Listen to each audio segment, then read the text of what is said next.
मेरे दामाद मोहित ने अपनी सारी घर जायदाद और फैक्ट्री मेरी बेटी कोमल के नाम कर दी थी। वह मेरी बेटी से इतना प्यार करता था कि उसकी इजाज़त के बगैर कोई काम न करता। हर समय नौकरों की तरह मेरी बेटी के आगे पीछे घूमता रहता, मगर मेरी बेटी उसके साथ खुश नहीं थी। वह रोज़ मुझे फ़ोन पर कहती कि माँ, मुझे अपने पति से तलाक चाहिए। मुझे यह पैसा, बंगला, गाड़ी कुछ नहीं चाहिए। अगर मेरे पति से तलाक ना हुआ तो मैं मर जाऊंगी। भगवान के लिए मेरी तलाक करवा दो। एक रोज़ रात के 3 बजे मेरे दामाद ने मुझे बुला लिया। मैं वहाँ गई तो अपनी बेटी का हाल देखकर मेरा दिल काँप उठा था, क्योंकि मैंने अपनी इकलौती बेटी कोमल के लिए एक ऐसा फैसला किया था जो उसके लिए बहुत ही मुश्किलों से भरा साबित हुआ था। इस भरी दुनिया में मेरी बेटी कोमल के अलावा मेरा कोई भी ना था। पति के मरते ही रिश्तेदारों ने मुंह फेर लिया था। तब से मैंने अपनी बेटी को अकेले ही पाल पोस कर बड़ा किया था और आज वह 21 साल की हो चुकी है। हम दोनों एक दूसरे का सहारा हैं। मेरी बेटी को भगवान ने खूबसूरती दिल खोल कर दी है। आवाज़ ऐसी मीठी है कि कोई एक बार सुन ले तो दोबारा सुनने की इच्छा ज़रूर रखेगा। अपने कॉलेज में मेरी बेटी स्टेज पर कई बार अपनी आवाज़ का जादू बिखेर चुकी है। सुनने वाला उसकी आवाज़ में मदहोश हो जाता है। हम अपने गरीबी में ही खुश थे। मैं एक फैक्ट्री में काम करती हूँ और इतना पैसा आ जाता है कि हम दोनों माँ बेटी आराम से अपनी ज़िंदगी बसर कर रहे थे। लेकिन फिर मेरी और मेरी बेटी की ज़िंदगी में मोहित नाम का लड़का आया, जिसने हमारी ज़िंदगी को उलट पलट कर रख दिया। वह मेरी बेटी की सुरीली आवाज़ पर मर मिटा था और हमारे घर का पता तलाश करता हुआ हमारे घर तक आ पहुंचा था और उसने मेरी बेटी के साथ शादी करने का प्रपोजल रखा। मैं तो दंग रह गई थी, क्योंकि वह तो बहुत बड़ा बिजनेसमैन था। हम जैसे गरीब लोगों से क्यों रिश्ता जोड़ना चाहता था। मोहित कहने लगा कि कोमल की आवाज़ ने मुझे अपने जादू में जकड़ लिया है। मैं शादी करना चाहता हूँ, उसे हमेशा अपने पास रखना चाहता हूँ और ज़िंदगी भर उसकी मीठी आवाज़ सुनना चाहता हूँ। मैं अजीब दो राहें पर आकर खड़ी हो गई थी। दिल कर रहा था कि कोमल की शादी मोहित के साथ कर दूँ। मेरी बेटी रानी बनकर पूरी ज़िंदगी ऐश करती, लेकिन वहीं दूसरी तरफ मोहित की एक ऐसी कमी जो मुझे सोचने पर मजबूर कर रही थी। मोहित दोनों आंखों से अंधा था। एक अंधे आदमी के साथ अपनी इतनी खूबसूरत बेटी की शादी कैसे कर सकती हूँ। हालांकि मोहित ने मुझे भरोसा दिलाया कि मैं अंधा जरूर हूँ, लेकिन अपने सारे काम मैं खुद करता हूँ। कोमल को मेरे साथ कोई प्रॉब्लम नहीं होगी।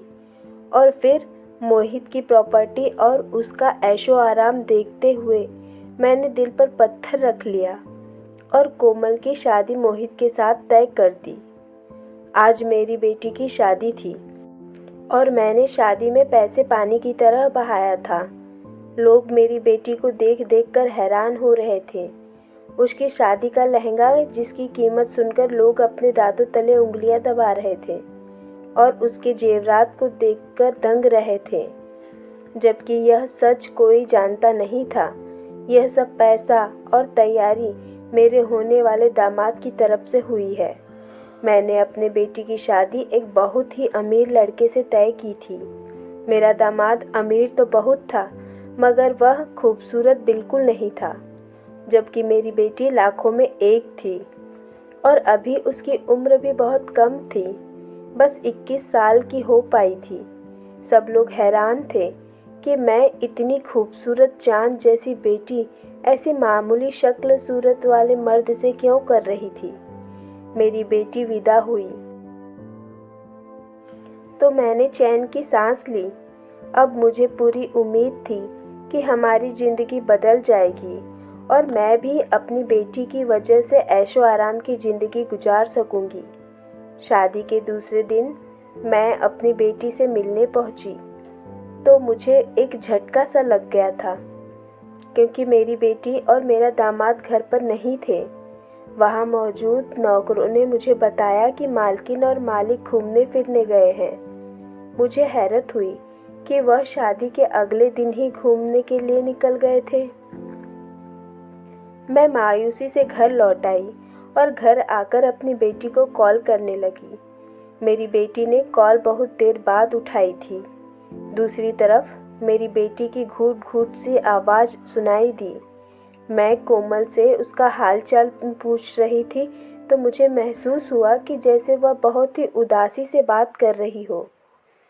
मैंने कोमल से भी वही बात पूछी कि तुम लोग शादी के दूसरे दिन ही कहाँ चले गए हो? अरे शादी के अगले दिन भी कुछ रस्में होती है जिन्हें निभाया जाता है, लेकिन तुम तो अगले दिन ही घूमने के लिए चले गए। मेरी बात सुनकर कोमल ने उखड़े हुए शब्दों में मुझे जवाब दिया कि मैं सिर्फ अपने पति के कहने पर चली गई थी। मेरा पति चाहता था कि हम पहले घूमे फिरे और बाद में वापस आकर लोगों से मिलना जुलना करेंगे। मैं यह सुनकर हैरान हुई। मैं अपनी बेटी की हल्की सी आवाज़ और उदास शब्दों से परेशान हो रही थी। हालांकि इससे पहले तो वह जब भी बात करती थी तो चहक चहक कर बात करती थी, लेकिन अब तो उसका अंदाज ही बदला हुआ था। यह शादी मैंने अपनी मर्जी से तय की थी। हालांकि शादी में मेरी बेटी की राजी भी थी। मेरी बेटी भी इस शादी से बहुत राजी थी, क्योंकि जिस तरह कोमल ने तरस तरस कर ज़िंदगी गुजारी थी और जब से उसे इतने पैसे वाले आदमी ने शादी के लिए प्रपोज किया तो वह भी खुश हो गई थी। लेकिन अब वह बहुत खुश नहीं थी, बिल्कुल भी खुश नहीं लग रही थी। मैंने कोमल से सवाल किया कि तुम ऐसे उदास से क्यों लग रही हो? हालांकि लड़कियां तो ऐसे मौके पर खुश होती हैं जब वह हनीमून पर जाती हैं। मेरे सवाल पर कोमल ने मुझे जो जवाब दिया वह मुझे घबराहट में डाल गया। मेरे हाथ में फ़ोन था और मुझे कुछ भी सुनाई नहीं दे रहा था। अपनी बात कहकर कोमल ने ना जाने कब फ़ोन कट कर दिया और मैं फ़ोन हाथ में लिए वैसी ही बैठ गई थी। मैं परेशान होकर सोच रही थी और कोमल की कही हुई बात को ही सोच रही थी, क्योंकि कोमल ने कहा था कि मेरा पति अंधा है और मैं इस बात पर बिल्कुल खुश नहीं हूँ कि वह अंधा है। माँ, अब आपने मेरे साथ धोखा किया है। शादी से पहले आपने मुझे यह तो बता दिया था कि मोहित बहुत पैसे वाला है, लेकिन आपने यह क्यों नहीं बताया कि मोहित दोनों आंखों से अंधा है? मैं कैसे अंधे आदमी के साथ ज़िंदगी गुजार सकती हूँ? आपने मेरे साथ बिल्कुल भी अच्छा नहीं किया। यह कहकर कोमल ने फ़ोन काट दिया था। मैं जानती थी मेरा दामाद अंधा है, मगर यह बात मैंने अपनी कोमल से छुपाई थी, क्योंकि मेरा दामाद बहुत अमीर था और अपनी करोड़ों की जायदाद का इकलौता मालिक था। उसने वादा किया था कि अगर मैं अपनी बेटी की शादी उसके साथ कर दूं, तो वह सारी जायदाद मेरी बेटी कोमल के नाम कर देगा। और वादे के अनुसार उसने अपनी सारी जायदाद मेरी बेटी के नाम कर भी दिया था। मैं परेशानी से अपनी बेटी के वापस आने का इंतज़ार कर रही थी। 1 हफ्ते के बाद वह लोग लौट आए। मैं अगले दिन मिलने गई तो मोहित बहुत ही गर्मजोशी से मुझे मिला, जबकि कोमल चुप चुप सी लग रही थी। मैं कोमल को समझाने की कोशिश कर रही थी कि तुम्हारा पति बहुत अच्छा इंसान है, उसमें सिर्फ एक कमी है, तुम उसे नज़रअंदाज कर दो जो दिलो जान से तुम पर फिदा है। तुम्हारी पूरी ज़िंदगी बहुत ही आराम से गुजरेगी। वह हमेशा से मेरे हर फैसले पर सर झुका देने की आदी थी। उसने अभी भी कुछ नहीं कहा। वह अपना ऐतराज़ अपने अंदर दबा दी थी और खामोशी से बैठी रही। दिन यूं ही गुजरते जा रहे थे। शादी के शुरू में हमारा अक्सर मिलना जुलना होता रहता था। मोहित हम माँ बेटी पर बहुत पैसे लुटा रहा था। यह बात मुझे जहाँ खुशी करती थी, वहीं मेरी बेटी और भी ज़्यादा उदासी से गिरती जा रही थी। और जैसे जैसे समय गुजरता गया, मेरी बेटी ने मुझसे मिलना जुलना बहुत कम कर दिया था और अब वह घर में मुझसे मिलने नहीं आती थी, और कभी आती तो फ़ौरन ही चली जाती थी। मैं उसको कहती कि मेरे पास कुछ दिन के लिए रुक जाओ, तो वह कहती कि मेरे पति को मेरा कहीं रहना अच्छा नहीं लगता। मुझे अब अपने दामाद पर गुस्सा आने लगा था। वह सब जानता था कि हम माँ बेटी का एक दूसरे के अलावा और कोई नहीं है, फिर भी वह हमें मिलने से रोक रहा था। एक दिन मैं अचानक ही कोमल के घर पहुंच गई। मोहित भी मौजूद था। मैंने बातों ही बातों में मोहित को भी अपनी नाराज़गी जाहिर कर दी कि वह मुझे अकेली औरत के पास मेरी बेटी को क्यों नहीं आने देता। हालांकि उसने मुझसे वादा किया था कि वह कभी भी मेरी बेटी को किसी बात से मना नहीं करेगा।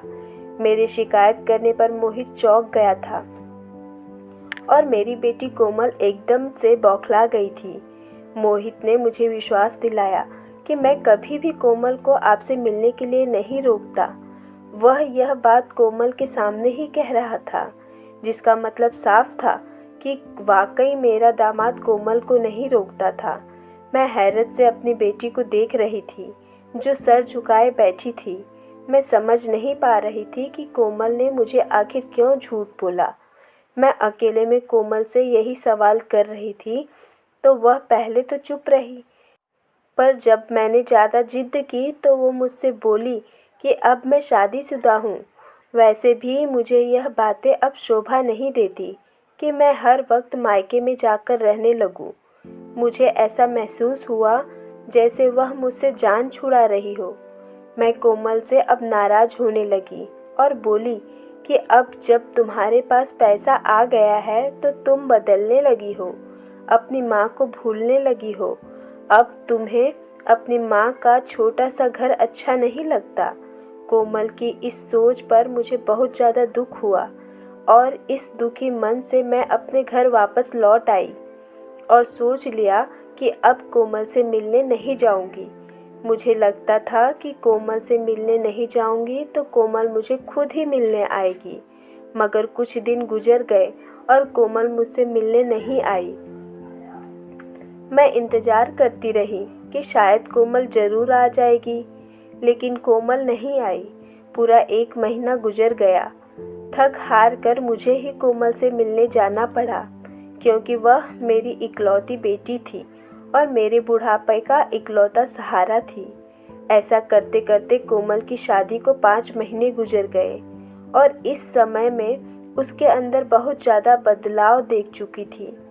इसका मिजाज बदलने लगा था। कभी वह बहुत खुश होती तो कभी वह उदास हो जाती और चुपचाप सी रहती। मैं अपनी बेटी के रवैये से अब परेशान हो रही थी। मैंने अपने दामाद से इस बारे में बात की। वह उल्टा मुझसे नाराज़ होने लगा और बोला कि मैं अपना सब कुछ आपकी बेटी के नाम कर चुका हूँ और नौकरों की तरह आपकी बेटी के आगे पीछे घूमता हूँ, उसकी हर बात मानता हूँ। पता नहीं फिर भी आपकी बेटी खुश क्यों नहीं रहती। मोहित की बात सुनकर मैं भी हैरान हो रही थी कि आखिर कोमल को परेशानी क्या है।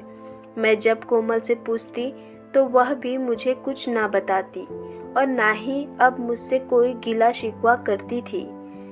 थक कर मैंने सोचा कि मैं अपनी बेटी और दामाद के साथ उनके घर जाकर कुछ दिन रह लूं और जायजा लूं कि आखिर गलती किसकी है, मेरी बेटी की या फिर मेरे दामाद की। जब मैं इस बात की इजाज़त मोहित से ली तो मोहित ने खुशी खुशी मुझे इजाज़त दी, मगर मेरी बेटी मेरे साथ रहने के सुनकर हैरान हो गई थी और मुझे ना आने की कोशिश करने लगी, लेकिन मैं नहीं मानी। मैं जिद पर आ गई थी कि मैं कुछ दिन तुम लोगों के साथ ज़रूर रहूँगी। मैं कुछ दिन के लिए अपनी बेटी के घर रहने आ गई। वह दोनों देखने में बिल्कुल ठीक थे। मुझे वहाँ दूसरा दिन था। मैं अपनी बेटी से बातें करने उसके कमरे में गई तो दरवाजे पर मुझे अपनी बेटी की हल्की हल्की आवाज़ सुनाई दी। मुझे लगा कि मेरी बेटी और मोहित बातें कर रहे हैं, इसलिए मैं वहाँ से लौट आई। मगर कुछ देर बाद मोहित घर आया तो मैं हैरान रह गई और उससे नरमी से समझाने लगी कि उसके पास जब उसकी आंखें नहीं हैं तो क्यों इस तरह बाहर आता जाता है। मेरी बात पर उसने जो जवाब दिया उससे मैं हैरान रह गई। उसने मुझसे कहा कि मैं सुबह से काम पर गया था और अब लौट रहा हूँ। वह बोला कि मैं चाहे अंधा हूँ मगर मैं अपना कारोबार खुद संभालने की कोशिश करता हूँ।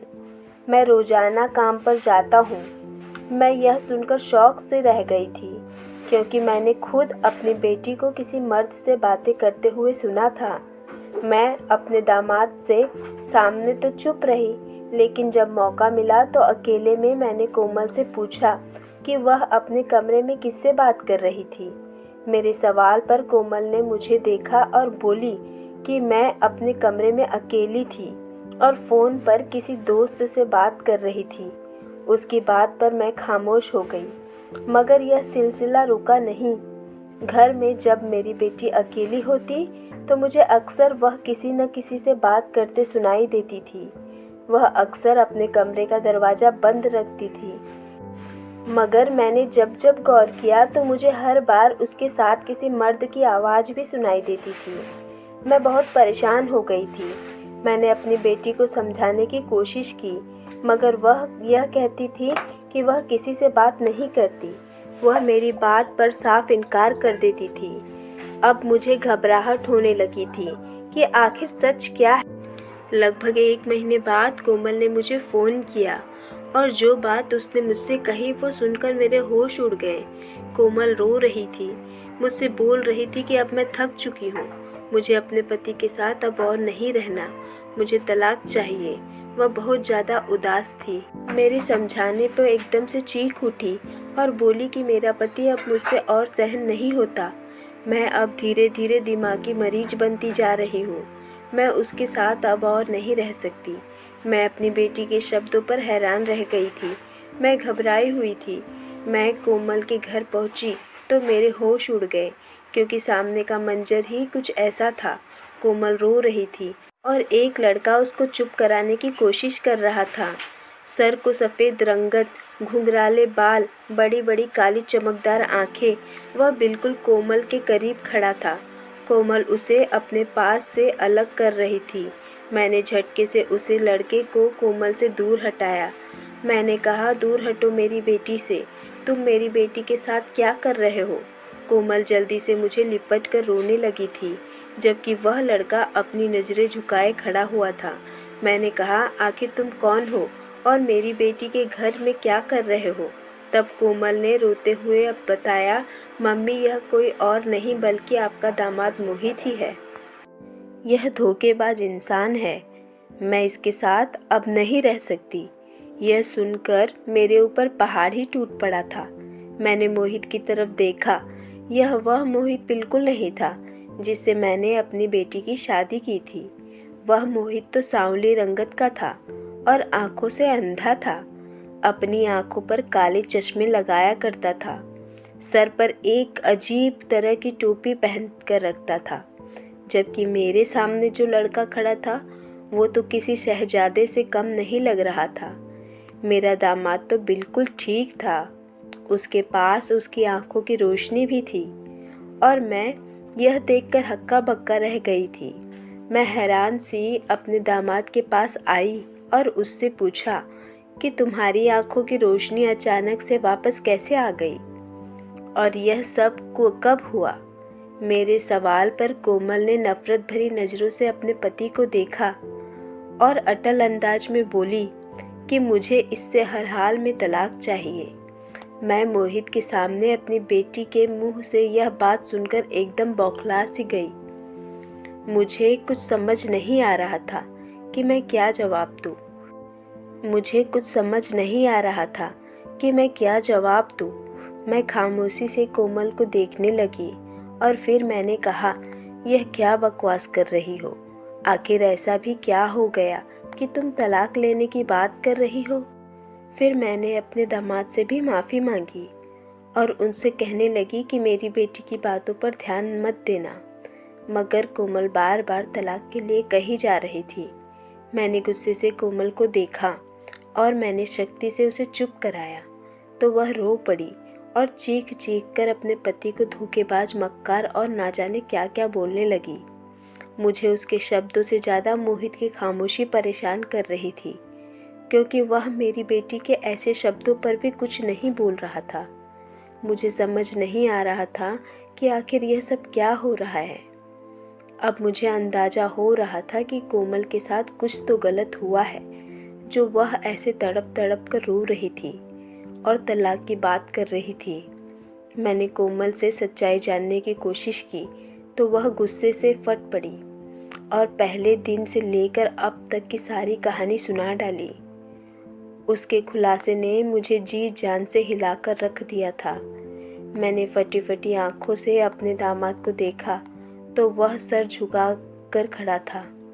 उसने मुझे रोते हुए बताया कि मैं विदा होकर आई तो यह आलीशान महल जैसा घर रोशनी और फूलों से सजा हुआ था और मैं अपने स्वागत पर बहुत खुश थी। मैं आंखों में ढेर सारे सपने सजाए कमरे के अंदर बैठी और अपने पति का इंतजार करने लगी। मैं इतनी खूबसूरत लग रही थी कि हर देखने वाले ने मेरी तारीफ की थी। मुझे विश्वास था कि मैं अपने पति का दिल में घर बना लूँगी, मगर जब मोहित आया तो वह खामोशी से मेरे सामने बैठ गया। मैं घूंघट डाले बैठी थी और इंतजार में थी कि वह मेरा घूंघट हटाएगा और मेरी तारीफ करने लगेगा, मगर जब उसने ऐसा नहीं किया तो मैंने सर उठाकर देखा और उसे देखकर मुझे झटका लगा, क्योंकि वह तो मेरी बजाय दूसरी तरफ देख रहा था। मैं हैरान रह गई। मैं झिझक कर अपने पति को आवाज़ लगाई तो वह मेरी बात पर चौंका था, लेकिन बोला कुछ नहीं था। अभी वह दूसरी तरफ देख रहा था। अपने पति की इस लापरवाही से मेरा दिल टूट गया था। मैंने मायूसी से सर झुका दिया और इससे पहले कि मैं उठ कर जाती, मोहित ने अजीब सी बात कह दी जिसे मैं सुनकर बुरी तरह से हैरान हो गई। उसे देखने लगी। वह मुझे देखे बिना पूछ रहा था, तुम यकीनन खूबसूरत लग रही होगी, काश मैं भी तुम्हें देख सकता। मैं हैरत से मोहित को देख रही थी। मैंने कहा, मैं तुम्हारे सामने बैठी हूँ, तुम मुझ पर पूरा हक रखते हो, तो फिर तुम मुझे आखिर क्यों नहीं देख सकते? मेरे सवाल पर उसने उदासी से मुझे जो कुछ बताया, मेरे होश उड़ गए थे। मैं अपनी माँ के धोखे पर हक्का बक्का बैठी हुई थी।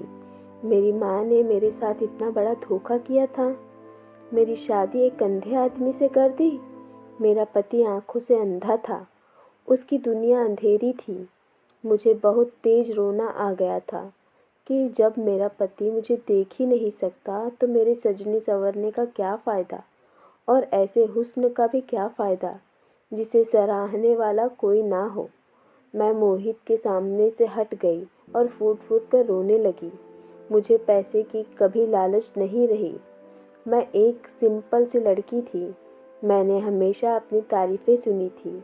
मैं आगे भी ऐसी ही ज़िंदगी चाहती थी। मेरी माँ ने मुझे यही कहकर शादी के लिए मनाया था कि लड़का मुझसे बहुत मोहब्बत कर बैठा है और मेरे बगैर रह नहीं सकता। मुझे अब सब फरेब और धोखा लग रहा था। मैं पहली रात में ही शादी की असलियत जान गई थी। यहाँ मोहब्बत नहीं थी, बल्कि सिर्फ लालच और धोखा था। मेरा दिल भी नहीं कर रहा था कि मैं मोहित की तरफ भी देख लूँ। मैंने अपना तकिया उठाया और सोफे पर लेटकर सो गई थी। मोहित ने मेरे करीब आना चाहा, लेकिन मैंने गुस्से से उसका हाथ झटक दिया था। मैंने कहा, तुम लोगों ने मेरे साथ धोखा किया है और मैं तुम्हें अपना पति होने का हक बिल्कुल नहीं दूंगी, इसलिए मुझसे दूर रहो। मेरा गुस्सा देखकर मोहित भी मुझसे दूर जाकर बैठकर सो गया।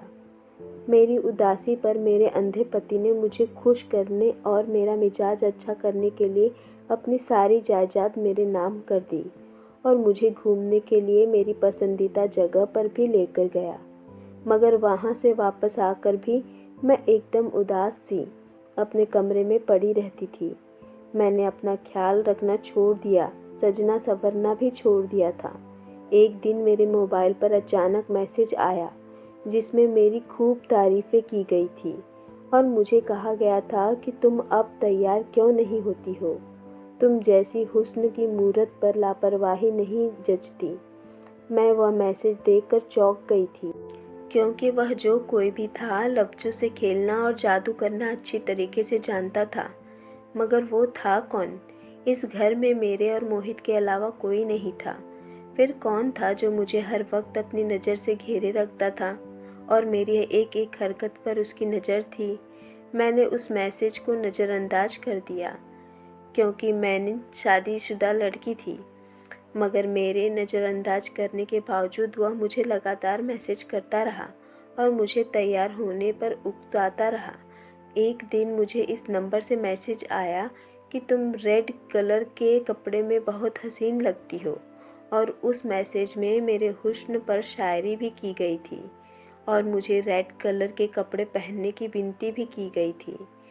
मुझे ना जाने क्या हुआ कि मैंने अपनी अलमारी खोली और रेड कलर की एक खूबसूरत सी साड़ी पहनी, अपने बाल बनाए, हल्का फुल्का मेकअप किया तो मेरे हुस्न को 4 चांद लग गए थे। मैंने इस नंबर पर मैसेज किया और कहा कि मैंने रेड साड़ी पहनी है, मैं तैयार हो चुकी हूँ। अब मुझे बताओ कि तुम मुझे कैसे देखोगे। मैं सिर्फ यह जानना चाहती थी कि आखिर वह कौन है। मैं नहीं जानती थी कि मेरे इस मैसेज का असर उस इंसान पर इतना पड़ेगा कि वह दिन दहाड़े मेरे कमरे की खिड़की पर आ पहुंचा था। मैं अपने कमरे की खिड़की पर कोई अनजान नकाबपोश आदमी को देखकर घबरा गई थी। वह जवान लड़का था जिसकी रंगत साफ सुथरी थी और नकाब में भी उसकी आंखें खूबसूरत लग रही थी।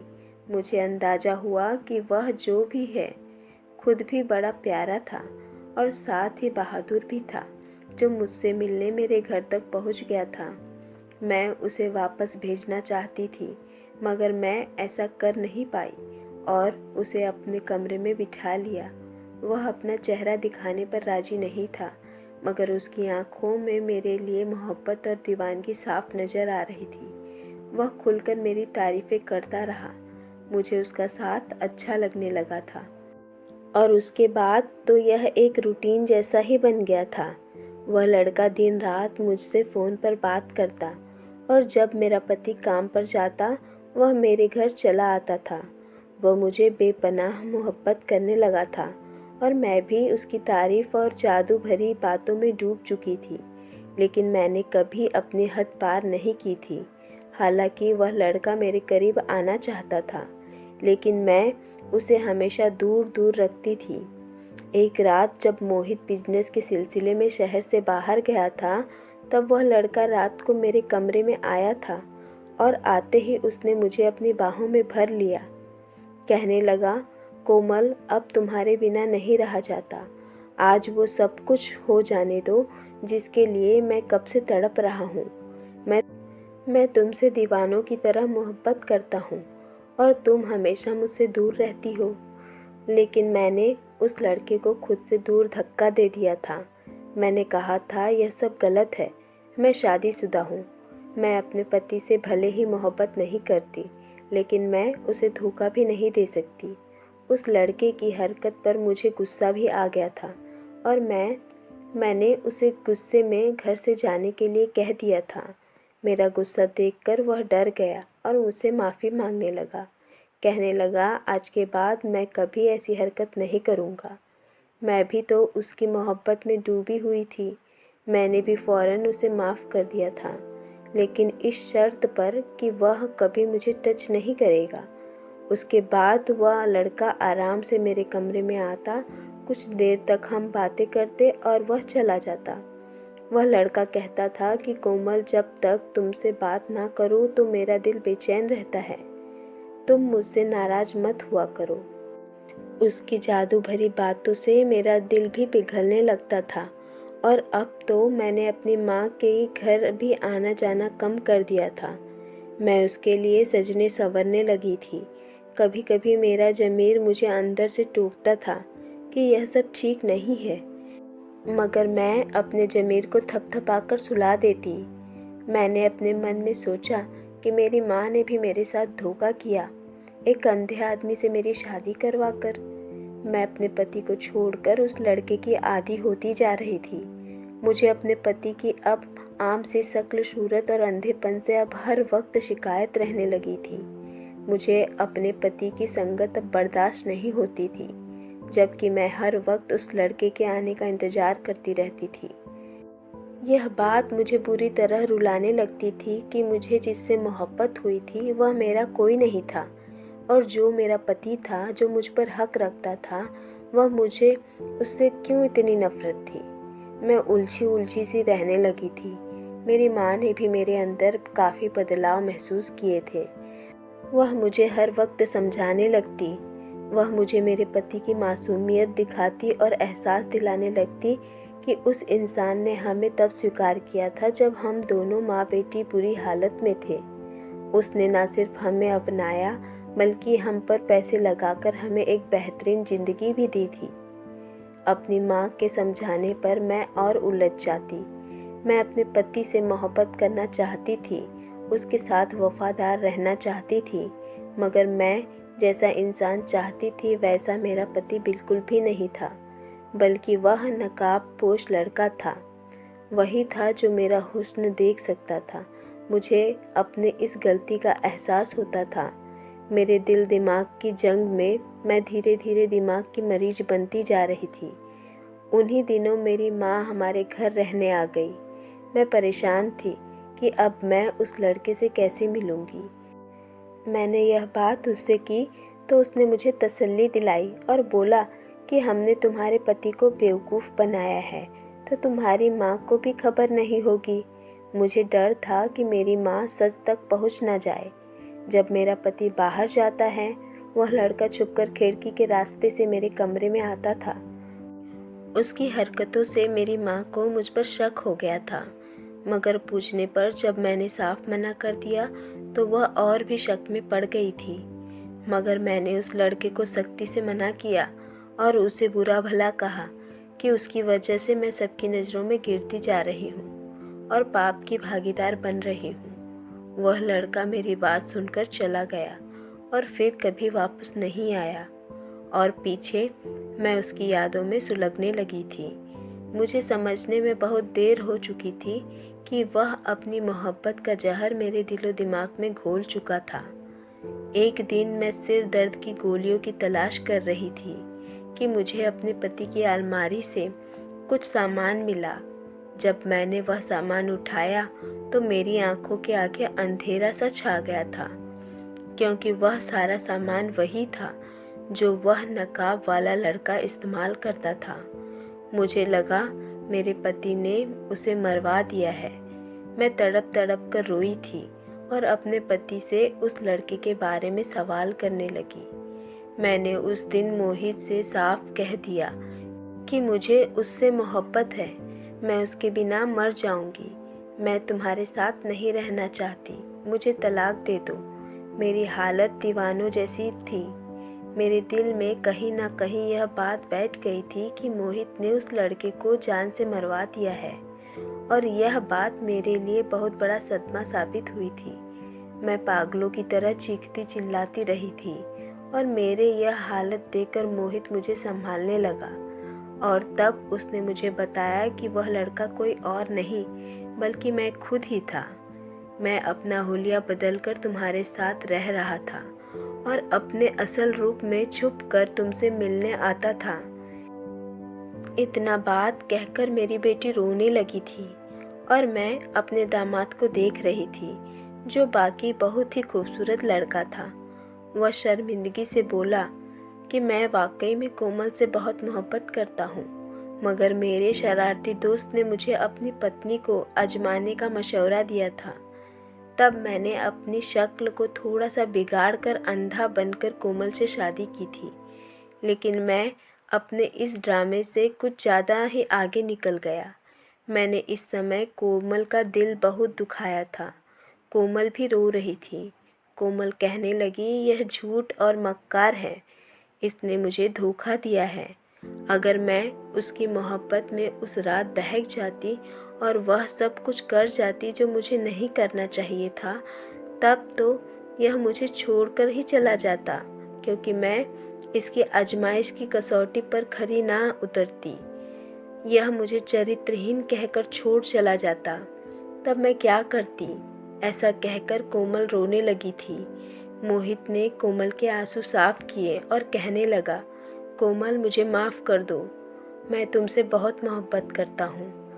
हाँ, मेरी गलती हुई जो मैंने तुम्हें इतने बड़े इम्तिहान में डाला, मोहित का स्पर्श पाकर कोमल तड़प उठी थी और उसके सीने से लग गई और तड़प तड़प कर रो पड़ी थी। कहने लगी, मोहित, तुमने मुझे बहुत सताया है। तुम्हारी मोहब्बत में मैं बहुत तड़पी हूँ। वह मेरी बेटी से माफ़ी मांगने लगा। फिर मेरे समझाने पर मेरी बेटी ने उसे माफ़ कर दिया। कोमल अभी मोहित के सीने से लगी खड़ी थी। मुझे अब वहाँ और खड़ा होना सही नहीं लगा और मैं उन दोनों को अकेला छोड़कर अपने घर वापस आ गई और आज वह दोनों अपनी खुशहाल ज़िंदगी गुजार रहे हैं। दोस्तों, वीडियो कैसा लगा कमेंट करके ज़रूर बताइएगा। वीडियो को लाइक और चैनल को सब्सक्राइब ज़रूर कर दीजिए। स्टोरी यहाँ तक सुनने के लिए आपका बहुत बहुत धन्यवाद। फिर मिलते हैं एक नई स्टोरी में। तब तक के लिए बाय बाय, टेक केयर।